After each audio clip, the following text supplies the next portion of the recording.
mag-areglo sa inyo. Kahit ilang milyong bangus pa ang idibon mo sa Malabon, hindi mo kakayaning ibigay ang ganito kalaking pera sa pamilya mo. Hayop ka talaga, attorney. Seems like you got what you wanted. That's what differentiates the powerful from the poor.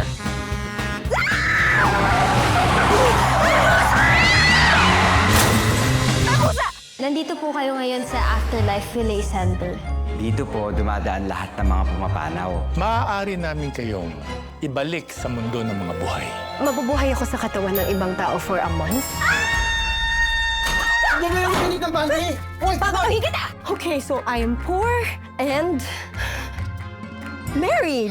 Nay! Ay! Kanino anak ka? Sa'yo! You made me a mother of not just one, but two! Ay! Matay na ako sa gutom, grabe. Wala ka naluto? Excuse me, I don't cook. I'm too important to cook. Ikaw ba ang nanay ni Jaja? Ikaw ba si Pala, madam. Every time! Ay! Come on, use me. Magtamis ka nga. Sabi mo, tulungan mo ng bata eh. Mali!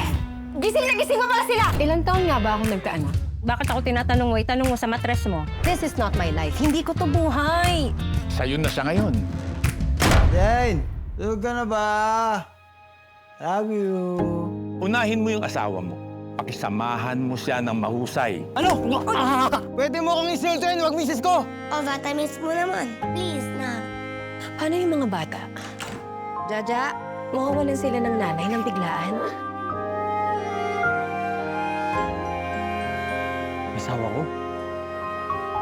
Sinasabi mo bang gusto mo nang manatili dito? Okay ka lang? Ay, yung bata! Saan daw? Bakit namanan ni Justin ang sakit ko?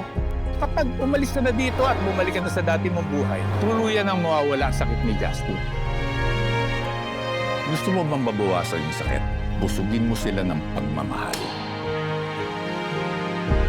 Ito, bebe, pakainin. Kung sobra-sobra, may matitira pa na pwedeng hawakan kapag nawala ka na.